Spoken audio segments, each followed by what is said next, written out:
या माई क्या बात है? बुढ़िया माई ने बताया, बेटा यहाँ का राजा 6 माह एक पकवान बनाता है। उसके पकाने के लिए हर बार एक आदमी की बलि दी जाती है और उसका नियम ये है कि बारी बारी से हर घर का एक आदमी लिया जाता है। आज मेरे 7वें लड़के की बारी है। उसको आज मालपुआ खिलाऊंगी। सुबह होते ही राजा का बुलावा आ जाएगा।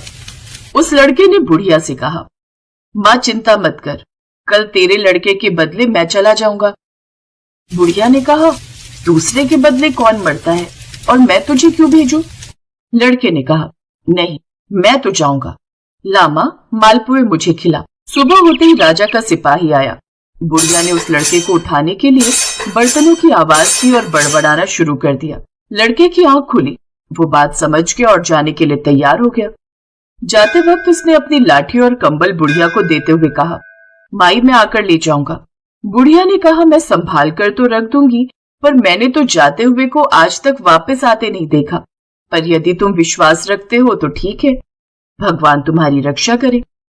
लड़का वहां से चला गया और उस जगह पर जाकर लड़के ने देवताओं को याद किया और अनाज के दाने निकालकर पानी की घंटी दी और चौथ विनायक को याद करके अपने चारों तरफ देखा और एक चौकी पर बैठ गया। गजावा चीन कर आवाज लगा दी गई। तीसरे दिन कुछ कुम्हारों के लड़के खेलते हुए उधर से निकले। उनके हाथ से एक पत्थर का टुकड़ा उछलकर कजावे पर जा पड़ा। पत्थर पड़ते ही उसमें बर्तनों की टंकार निकली। बात सारे गांव में फैल गई। लोगों ने अचंभा किया। नौकर चाकर भेजे गए। कजावा खोला गया। कांसे पीतल के बर्तन निकले। भीतर से आवाज आई, भाइयों कजावा को धीरे धीरे खोलना, अंदर आदमी भी है। उन्होंने सुझाव दिया कि ये आदमी की ही आवाज है, तुम लोग डरो मत। आखिर में सारा कजावा खोला गया। लड़का चौकी पर हंसता बैठा मिला। चौकी के चारों ओर जुहारे उगे हुए थे। पानी का कलश भरा हुआ था। राजा के पास लड़के को लाया गया। राजा ने सारा किस्सा सुनना चाहा।